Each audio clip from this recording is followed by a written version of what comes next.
मध्य प्रदेश के चुनाव, विधानसभा चुनाव के समय भूपेंद्र यादव को संगठन प्रभारी बनाया गया था और अश्विनी वैष्णव को सह-प्रभारी बनाया गया था चुनाव के समय। तो सबको बड़ा आश्चर्य हुआ कि अश्विनी वैष्णव तो पार्टी संगठन से आए हुए नेता नहीं है, ब्यूरोक्रेट, पढ़े लिखे, मध्य प्रदेश के संगठन को ये कैसे समझेंगे, सीधे सह-प्रभारी बना दिया गया है। अश्विनी वैष्णव ने मध्य प्रदेश गए, पर्दे के पीछे काम किया और 20 दिन के अंदर 230 विधानसभा सीटों का जो डाटा इन्होंने इकट्ठा किया, आईटी मिनिस्टर थे, पढ़े लिखे, अपने लैपटॉप पे, जब अमित शाह वहां बैठक लेने गए तो सारे पार्टी के पदाधिकारी फाइल लेकर बैठे हुए थे और सब बता रहे थे। 20 मिनट में अश्विनी वैष्णव ने पूरे 230 सीटों की जानकारी, विपक्ष की क्या स्थिति है, भारतीय जनता पार्टी का संगठन कहां कैसे काम कर रहा है, कहां पर क्या इंप्रूवमेंट होना चाहिए, पूरा 230 का अमित शाह को दे दिया। उस बैठक में अमित शाह ने खड़े होकर ताली बजवाई थी अश्विनी वैष्णव के लिए कि देखिए ये व्यक्ति संगठन का नहीं है, आप लोग जिंदगी भर यहां जमीन पर काम कर रहे हो, इस व्यक्ति ने आकर 20 दिन के अंदर 230 के बारे में मुझे जो जानकारी दे दी वह मुझे संगठन नहीं दे पाया। और अश्विनी वैष्णव, बड़ी बात है जो आपने बताई, बिल्कुल रिपोर्टेड बात है कि खड़े होकर ताली बजवाई। हाँ, इसके बीच में अपने संगठन पदाधिकारियों के बीच में अमित शाह ने ताली बजवाई कि देखिए ये व्यक्ति संगठन का आदमी नहीं है, लेकिन जिम्मेदारी दी तो किस तरीके से 230 सीटों का पूरा डाटा हमारे पास दे रहा है। और मुझे लग रहा है कि ये एक बहुत बड़ी उपलब्धि रही थी उनकी कि सरकार में प्रदर्शन किया, उस संगठन की जिम्मेदारी दी तो उसको समझा और वहां भी उन्होंने पूरा 100% कंट्रीब्यूट किया। भारतीय जनता पार्टी की जो सरकार आई है उसमें अश्विनी वैष्णव की जो भूमिका रही है सलाह देने में, वो एक बड़ी कामयाबी थी। मुझे लग रहा है यही पार्टी को लगा, मोदी जी को लगा हुआ कि सरकार में बेहतर प्रदर्शन कर रहे हैं, संगठन की जिम्मेदारी देते हैं अश्विनी वैष्णव को, तो वहां भी बहुत बेहतर प्रदर्शन कर रहे हैं और इसी कारण उनको मुझे लगता है कि सबसे बेहतर जिम्मेदारी मिली है। और सूचना प्रसारण मंत्रालय के साथ रेल भी उनके पास था ही, सूचना प्रसारण मंत्रालय दिया गया और आईटी भी उनको वो और भरोसा दिखाता है और कितना भरोसा करती है इन पर सर, मोदी जी कितना भरोसा करते हैं। टेलीकॉम क्योंकि मैंने आपसे जिक्र कर दिया था, वो ज्योतिरादित्य सिंधिया के पास है, 5G 6G वाला रोल आउट की जिम्मेदारी उनकी होगी। सर अब मैं जरा अगर इस पर इनके बारे में कुछ बोलना हो तो बोलेगा, लेकिन फिर एक स्वास्थ्य के बारे में बात करना चाहिए। भारत में स्वास्थ्य तंत्र को अब मजबूत होना पड़ेगा सर। कोरोना के बाद बहुत कुछ कहा गया था, मुझे पता नहीं कितना हुआ, उसमें से आप और रोशनी डालिएगा।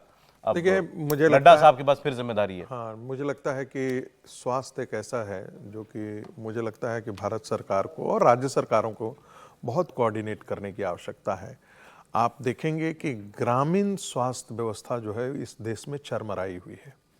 एक छोटा सा भी टेस्ट कराने के लिए होता है तो आज ब्लॉक के स्तर पर जो थोड़ा बहुत आपको खून के जो सैंपल्स हैं वो सब आप कर दें, लेकिन आपको बहुत बड़ा यदि कोई एक्सरे वगैरह कराना हो या मान लेते हैं सिटी स्कैन वगैरह सब कराना हो, तो ये सुविधाएं तो डिस्ट्रिक्ट हॉस्पिटल में भी आज के दिन में नहीं है, ठीक से नहीं है, और कई जगह तो डिस्ट्रिक्ट में है ही नहीं, ब्लॉक लेवल पर तो है ही नहीं, मुश्किल है, मिलता ही नहीं है। दुर्भाग्य है कि ये इन चीज़ों पर ध्यान नहीं दिया गया है। प्रधानमंत्री ने इस ओर ध्यान आकर्षित किया था और जो डिस्ट्रिक्ट लेवल पर हॉस्पिटल थे उसके इंफ्रास्ट्रक्चर में बदलाव किया है। दूसरी बात, एक चीज जोड़ दूं मैं अगर आपकी, क्योंकि गंभीर डिस्कशन है ये, जिस तरीके से आयुष्मान भारत योजना का एक अच्छा रोल आउट किया गया पूरे देश के अंदर कि 5 लाख का बीमा, और अब तो उसमें जब एल्डर सिटीजन्स आ गए हर कैटेगरी, तो बुजुर्गों के लिए तो वो हर बुजुर्ग के लिए हो गया देश के अंदर। और एक अच्छी बात है कि ये हेल्थ बीमा देने में हमारे यहाँ सारी पार्टियों के अंदर होड़ भी लगी हुई है। कोई कहता 5 लाख, केंद्र सरकार कहती है 5 लाख, कोई कहता 25 लाख, कोई कहता 50 लाख। ये मैं जो कहना चाह रहा था सर वो ये, क्या इस सरकार ने ये रियलाइज कर लिया है कि बहुत बड़ा काम है, सरकार हर जगह नहीं पहुंच सकती स्वास्थ्य सुविधाएं देने में भी प्राइवेट सेक्टर की मदद के बगैर, तो अब प्राइवेट तो अपने आप पहुंचेगा ही जहां उसको पहुंचना है। अगर आप बीमे से उनको जोड़ देंगे तो आम व्यक्ति आज एक प्राइवेट अस्पताल में इलाज कराएगा। प्राइवेट सेक्टर को लाइए जरूर, लेकिन प्राइवेट सेक्टर के जो खर्चे होते हैं उसके लिए बीमा है। आज के दिन में कम से कम ग्रामीण लोग जो हैं वो चीजें बेयर नहीं कर सकते हैं। ये तो आपको दिया है ना ये बीमा जो आप लोग कर रहे हैं, बीमा में सबसे बड़ी दिक्कत ये होती है कि बीमा कंपनियां इतनी किंतु परंतु के साथ काम करती हैं। जब रूरल एरिया में, जैसे एक प्रधानमंत्री औषधि केंद्र है, आप देखेंगे कि ये प्रधानमंत्री औषधि केंद्र जो है वो मूलतः शहरी व्यवस्था में ज़्यादा ये हुआ है। इसको गांव तक ले जाने की जरूरत है कि जो आपने देखा होगा जेनरिक दवाइयों वाली, जो जेनरिक दवाइयों वाली आप बात कर रहे हैं, बहुत सारी ऐसे जो हैं वो बहुत कीमती दवाएं जो थी वो भारत सरकार ने कहा कि आप जेनरिक दवाइयाँ लिखेंगे। आप एक कैंसर की एक टोमोक्सिफिन या ऐसी कोई मेडिसिन होता है, बाहर की दवाइयाँ जो है वो कंपनी जो होती है, एक टैबलेट की कीमत 130 रुपये होती है। डाबर वही कीमत जो है वो 30 रुपये का एक टैबलेट आता है। अब भारत सरकार उसको और भी रिड्यूस कर रही है।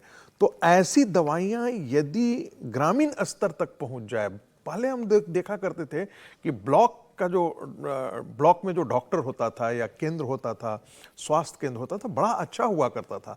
लेकिन 30-40 साल में पूरा ये खराब हुआ है। अब मुझे लगता है कि ये समय आ गया है कि ब्लॉक स्तर पे, छोटे शहर स्तर पे, ग्रामीण स्तर पे औषधालय और खोलने विकसित की भारत एक बनाना लाइन- है इसमें तो एक ये लाइन काम जोड़ तो देता करना ही हूं। पड़ेगा। बिल्कुल, इसमें एक लाइन जोड़ रहा हूं। प्रधानमंत्री मोदी ने एक बहुत बड़ी योजना लॉन्च की, आयुष्मान आरोग्य मंदिर। हर गांवों के अंदर आयुष्मान आरोग्य मंदिर होंगे, जहां बेसिक हेल्थ की सुविधा है कि आपका शुगर कितना है, कैंसर की बेसिक ट्रीटमेंट है, टीबी हुआ है, इसका चेकअप होगा। और गवर्नमेंट ऑफ इंडिया इसको फंड कर रही है, सरकार बना रही है आयुष्मान आरोग्य मंदिर।